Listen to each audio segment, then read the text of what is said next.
Irani vijon ditët e zisë kombëtare për liderin suprem Ali Khamenei, ndërsa mijëra qytetarë janë mbledhur në qendër të Teheranit për t'i dhënë lavdëmirën figurës më të rëndësishme të Republikës Islamike.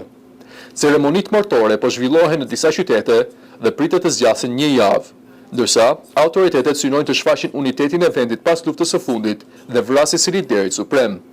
Megjithatë, vëmendjen më të madhe e ka tërhequr mungesa e liderit të ri, Moshtaba Khamenei, i cili nuk është shfaqur asnjëherë në publik që prej emërimit të tij në krye të shtetit. Sipas analistëve, deri tani nuk është publikuar asnjë fotografi, video apo mesazh audio i tij, pavarësisht se tashmë mban postin në autoritetin më të lartë në Iran. Burime pas zhvillimeve bëjnë të ditur se Moshtaba Khamenei u plagosë rënd gjatë sulmit arror të 28 shkurtit, në të cilin humbi jetën edhe Ali Khamenei.